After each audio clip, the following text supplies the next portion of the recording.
taking stock of India-China bilateral ties, sorry.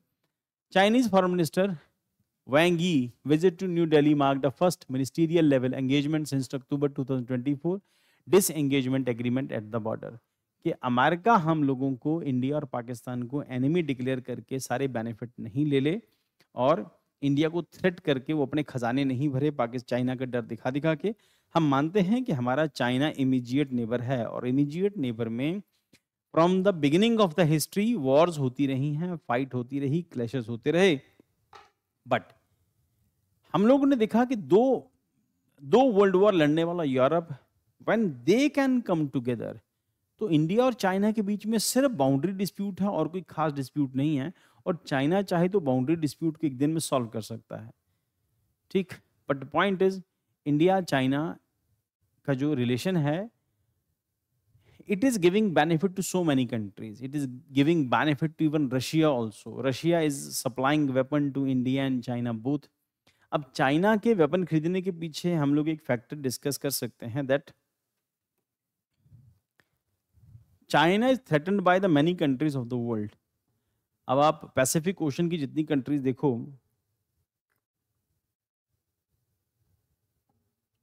या Pacific ocean की condition देखो, तो चाइना के कई सारे एनिमीज हैं उसमें, इंडोनेशिया, मलेशिया, ये सब कंट्रीज, फिर उसके बाद अमेरिका, फिर जापान, फिर उसके बाद साउथ कोरिया, फिर उसके बाद ऑस्ट्रेलिया ना। तो इसका कि चाइना को अपने साइज के अकॉर्डिंगली, अपनी इकोनॉमी के साइज के अकॉर्डिंगली अपनी नेवी आर्मी डेवलप करनी पड़ेगी। ग्रेजुअल वे में इंडिया भी अपना यही कर रहा है। We are not targeting Pakistan, we are not targeting even China, we are developing our own capabilities, we are strengthening our own. It doesn't mean that we are developing all the weapons against any particular country, but still we are improving, we are enhancing our powers. Similarly, China is doing same thing. Similarly, Pakistan is doing. But now the point is, war is not the solution. We know that. Ultimately, जितनी civilized countries हैं, चाहे वो India है, चाहे China है, जैसे वो Iran है, या हम सीरिया में भी डिस्कस करते हैं, ये सिविलाइज कंट्रीज की वॉर की हिस्ट्री नहीं रही। इन सिविलाइज कंट्रीज ने कभी अटैक नहीं किया। हम इंग्लैंड को छोड़ देते हैं, इंग्लैंड को साइड में रख देते हैं, अदरवाइज इन कंट्रीज ने कभी अटैक नहीं किया। सिविलाइज्ड भी रहे, कंपैटिबली ट्रेड इनका मेन फोकस था, इंडिया का भी और चाइना का भी। तो अल्टीमेटली हमारा मेन फोकस आज भी इंडिया और चाइना ट्रेडर ही है और हम लोग ट्रेड ही करेंगे, पर स्टिल उसके साथ साथ ये चीज़ें साथ साथ चलती रहेंगी। सो इंडिया और चाइना के बायलैटरल टाइज पास्ट में पूरी हिस्ट्री के अंदर ना एंशिएंट ना मेडिवल में कभी क्लैशेस नहीं हुए। उसके पीछे एक बड़ा फैक्टर जो है शायद हिमालय है, और आज भी कोई इतना बड़ा इशू इंडिया और चाइना के बीच में नहीं। हालांकि diplomatically we are doing our strategy, China is using its own strategy. Diplomatically both of us are strengthening each other, but still cooperation के लिए बहुत स्पेस बाकी है, because India is dependent on China और China is dependent on India. तो इसमें there is interdependence between India and China, क्योंकि China को सामान बना के इंडिया बेचना है और इंडिया को अपने एक्सपोर्ट्स के लिए रियल अर्थ मिनरल्स चाहिए जो चाइना में ही होते हैं और कहीं आपको मिलेंगे नहीं। अगर चाइना बैन करता है तो हमारे एक्सपोर्ट, कुछ चीज़ों के एक्सपोर्ट, खासतौर के ऊपर मोबाइल एक्सपोर्ट, लैपटॉप एक्सपोर्ट जो इंडिया में होता है, प्लस हमारा जो कारों का एक्सपोर्ट है, ये सभी इफेक्ट हो रहे हैं। उसमें माइक्रोचिप्स का भी रोल है, उसमें सेमीकंडक्टर्स का भी रोल है। तो ये सभी चीज़ों का रोल होने की वजह से इंडिया और चाइना इंटरडिपेंडेंट है। Even America is dependent on China even. तो हमें अपने रिलेशन खराब करने की जरूरत क्या है चाइना के साथ? अगर हो सकते हैं तो बेटर करो, फिर टेंशन क्यों रखनी है, ठीक। और उसके बाद फिर अमेरिका के जो रीजंस हैं, नई टैरिफ पॉलिसी, नया भूत सवार होता है ना, ट्रंप के ऊपर, कभी चाइना पे 300%, कभी इंडिया पे 50%। अभी देखो क्या होता है उसके अंदर, बट ये है कि वी शुड कम टुगेदर। तो उसमें अभी तक इंडिया और चाइना के बीच में जो टाइज हुई हैं, उसमें सबसे पहले महाबलीपुरम टाई थी, जिसमें नरेंद्र मोदी और जो जी जिनपिंग थे वो महाबलीपुरम उनको इन्वाइट किया था 2019 में, informal summit at Mahabalipuram, prime minister Modi और जी जिनपिंग के बीच में, एंड सिग्नल्ड ऑप्टिमिज्म। फिर 2020 में गलवान क्लैश हो जाता है, उसके बाद से चीज़ें चेंज हो जाती हैं। 2020 में गलवान के बाद worst confrontation in decades, 20 Indian soldiers, 42 Chinese soldiers were killed. Result massive troop deployment है, 50,000 60,000 के आसपास हम लोगों ने जो ट्रूप्स हैं उसकी डिप्लॉयमेंट की। 2020-24 prolonged standoff despite multiple negotiation. 2024 breakthrough agreement in disengagement in the Depsang and Demchok के अंदर हम लोगों ने करंट अफेयर में क्लास में डिस्कस किया हुआ है। हम लोगों ने डिसएंगेज किया, फिर उसके बाद हमारे सोल्जर भी गए, चाइनीज भी गए। Modi Xi Jinping Kazan summit October 24 के अंदर agreed to mend ties, set stage for the Wang Yi outreach visit. Wang Yi Yi, Bang Yi, Bang Yi, Wang Yi.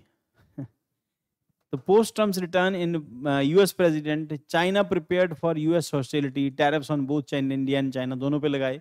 Beijing sought to closer ties with India, revival of Kailash Mansarovar Yatra, resumption of visas for Chinese nationals, और भी कई सारे issue जो मैंने class में discuss किया था. It is said that recent days में रॉ ने जो चाइनाज एम्बिशन थे या चाइना की जो न्यूक्लियर कैपेबिलिटी जो चाइना अपनी इंक्रीज कर रहा है उसके बारे में भी उसके बारे में पता लगाया. तो चाइनीज़ फिर सेटबैक हुआ, चाइनीज़ को बैकफुट पे आए, they called India on the table. तो उसके बाद हम लोग डिस्प्यूट रिजॉल्व कर लेते हैं.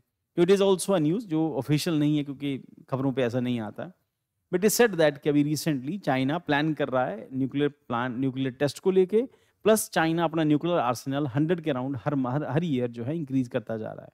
अगर ऐसा होगा तो फिर ऑब्वियसली अमेरिका को तो थ्रेट है ही है, इंडिया को हमें इतना थ्रेट नहीं है, हमारे साथ इतना कोई बड़ा इशू भी नहीं है चाइना का. So unlike 22, Wang Yi this time meet Prime Minister Modi, signed improved diplomatic space, visit timed ahead of Prime Minister Modi's visit to Tianjin in SCO summit. अब यहाँ पर शंघाई कोऑपरेशन की summit prime minister Modi ने वहाँ पर Tianjin में जाना है, चाइना में जाएंगे, तो उससे पहले की ग्राउंड बेस बनाया जा रहा है. देन उसके बाद twin track movement of India China relations, revival of Rajiv Gandhi 1998 formula. तो राजीव गांधी पहली बार जो वॉर हुई थी हमारे 1962 के बाद राजीव गांधी ने विजिट किया था 1988 में. फिर उसके बाद advance border talks, bilateral cooperation simultaneously, border related mechanism है, expert group of boundary delimitation under WMCC, early harvest and demarcation, working group of border management, ensure peace and stability, expanded general level mechanism, include eastern and middle sectors, earlier western. India stressed border stability essential in the overall ties, connectivity and trade resume, direct flight connectivity India और China के बीच में, easier visas दोनों की तरफ से, जैसे China ने आज से कुछ साल पहले स्टार्ट किया था वो स्टेपल वीजा उसने शुरू किया था कश्मीरियों के लिए, फिर बाद में गवर्नमेंट ऑफ इंडिया ने प्रेशर डाला, फिर वो बंद हो गया. इंडिया के पास सेकंड ऑप्शन ताइवान हमेशा से रहता है. जब भी चाइना ऐसा कुछ करता है तो इंडिया ताइवान के साथ अपने टाइज को इंक्रीज कर लेता है. तो उसके बाद रीओपन है बॉर्डर ट्रेड, लिपुलेख, शिपकिला और नाथुला. पास्ट में भी हम लोग इसी सिल्क रूट के थ्रू यहाँ पर से हम लोग ट्रेड करते रहे, लैंड रूट के थ्रू. तो इंडिया चाइना के बीच में उस रूट से ट्रेड हो सकता है. देन उसके बाद trans border river cooperation, China to shape hydrological data during emergencies. कई सारे इश्यूज हैं अभी भी इंडिया और चाइना के बीच में जो ग्रेजुअली रिजॉल्व होंगे, but it will take time.